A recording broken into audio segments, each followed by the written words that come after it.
తల్లికి వందనం ఏడాదికి 67,27,00,000 తల్లులకి 8,745 కోట్లు జమ చేశాం. దానికి చొక్కాలు చించుకోవాలా, జబ్బలు చరుచుకోవాలా, గుండెల్లోకి స్పృశించాం. మమ్మ తల్లి మీకు ఉన్నామని చెప్పడానికి. దీపం 2 పథకం ద్వారా 2 విడతల్లో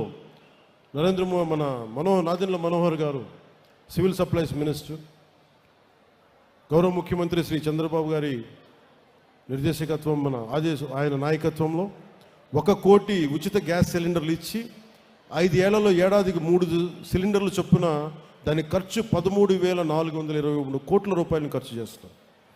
ఆగస్టు 15వ తారీఖు నుండి స్త్రీ శక్తి పథకం ద్వారా మహిళలకు, బాలికలకు, ట్రాన్స్జెండర్స్ కూడా 5 రకాల ఆర్టీసీ బస్సుల్లో రాష్ట్రమంతటా ఉచితంగా ప్రయాణించే సదుపాయం కల్పించి ఈ పథకం కోసం 2,000 కోట్లకి ప్రభుత్వం ఖర్చు చేస్తూ ఉంది. నేను పంచాయతీరాజ్లో ఉండి మైనర్ పంచాయతీలకి, జాతీయ పండుగలకి ఒకప్పుడు స్వాతంత్ర దినోత్సవం, రిపబ్లిక్ డే అంటే 100 రూపాయలు ఇచ్చేవాళ్ళు, 200 రూపాయలు ఇచ్చేవాళ్ళు. అలాంటిది నేను వచ్చి ప్రభుత్వం వచ్చి 10,000ని 100ని 10,000కి పెంచాం, 250ని 25,000కి పెంచాం. ఒకే రోజు 13,326 గ్రామ పంచాయతీలో గ్రామ సభలు నిర్వహించాం. ప్రపంచం రికార్డు సాధించాం. పల్లె పండుగ ద్వారా ఒకే సంవత్సరంలో 4,000 కిలోమీటర్ల సీసీ రోడ్లు, 22,500 మినీ గోకులాలు, 1,00,000 నీటి కుంటలు, 1,50,000 నీటి తొట్లు పూర్తి చేశాం. గ్రామీణ ఉపాధి హామీ పథకం ద్వారా 75 లక్షల ఉపాధి శ్రామికుల్ని గ్రామాల్లోనే ఉపాధి కల్పించి ప్రమాద పరిహారాన్ని 50,000 రూపాయల నుండి 4 లక్షలకి పెంచాం. అడవి తల్లి బాట కింద కొండ ప్రాంతాల్లో 1,005 కోట్లతోటి 625 గిరిజన గ్రామాలను అనుసంధానిస్తూ 1,069 కిలోమీటర్ల రోడ్ల నిర్మాణానికి ప్రధానమంత్రి న్యాయ మహా అభియాన్ పిఎం జన్మన్ ఉపాధి హామీ పథకం కింద రాష్ట్ర నిధులతో శ్రీకారం చుట్టాం.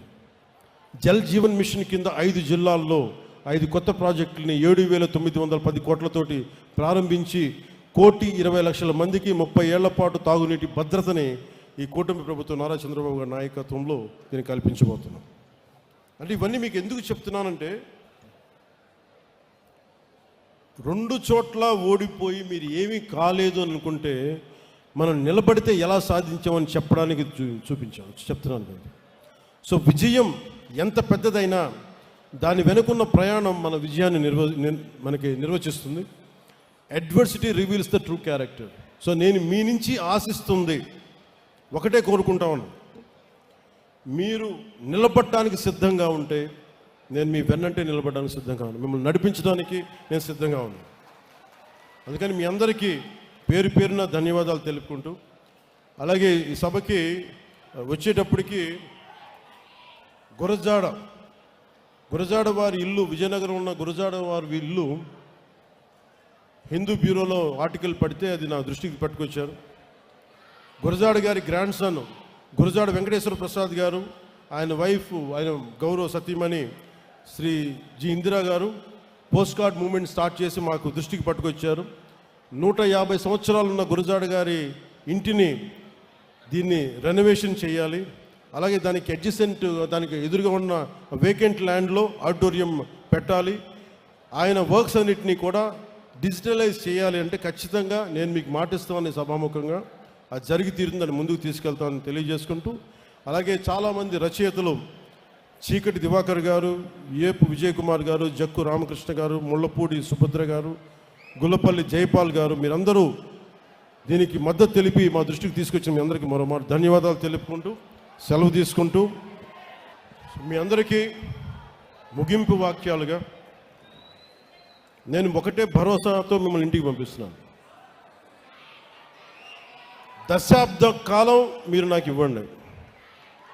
మిమ్మల్ని నాయకులుగా, దేశ నిర్మాణంలో మిమ్మల్ని కీలకమైన వ్యక్తులుగా చేసే బాధ్యత నేను తీసుకుంటాను. ఈ ధైర్యంతో ఇంటికి వెళ్ళండి. దసరా నుంచి దశమికి మీరు ఆయుధ పూజ చేయండి, ఆయుధం పట్టుకోండి, మన రోడ్ల మీదకి వెళ్తున్నాం. బలంగా దేశ నిర్మాణం కోసం, పునర్నిర్మాణం కోసం, దేశాన్ని బలోపేతం చేయడం కోసం మనస్ఫూర్తిగా కలిపి అడుగులేద్దాం. దీంట్లో భాగంగా మళ్ళీ మరోమారు చెప్తా ఉన్నాను, ముఖ్యంగా ఆంధ్రప్రదేశ్కి సంబంధించి ఆంధ్రప్రదేశ్ 15 సంవత్సరాల స్థిరత్వం కావాలి పాలనలో. ఈ కూటమి చాలా బలంగా ఉండాలని నేను మనస్ఫూర్తిగా కోరుకుంటా ఉన్నాను. దానికి కృషి చేయాలి, కృషి చేద్దాం. చిన్నపాటి తప్పులు ఒప్పులు ఏదైనా ఉంటే దాన్ని నేను కూర్చొని ప్రత్యేకించి అవసరమైతే గౌరవ ముఖ్యమంత్రి నారా చంద్రబాబు నాయుడు గారితో మాట్లాడి, వారి తెలుగుదేశం పార్టీతో కూడా మాట్లాడి ఏదైనా తప్పు ఒప్పులుంటే సరిదిద్దే బాధ్యత కూడా నేను ముందుండి నేను తీసుకుంటాను.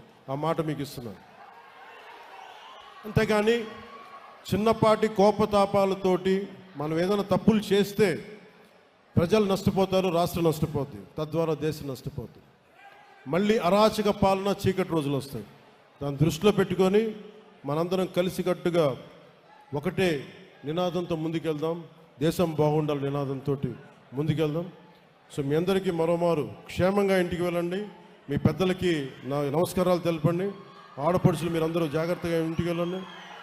మీ పిల్లలకి ప్రతి ఒక్కరికి నా ప్రేమపూర్వకమైన ఆశీస్సులు తెలియజేయని మనస్ఫూర్తిగా తెలియజేసుకుంటూ, మహారాష్ట్ర, కర్ణాటక, తమిళనాడు, ఒరిస్సా నుంచి వచ్చిన జన సైనికులందరికీ కూడా మీరు క్షేమంగా మీ గమ్యస్థానాలు చేరాలని మనస్ఫూర్తిగా కోరుకుంటూ, అలాగే మీ అందరికీ ప్రతి ఒక్కరికి పేరు ధన్యవాదాలు తెలుపుకుంటూ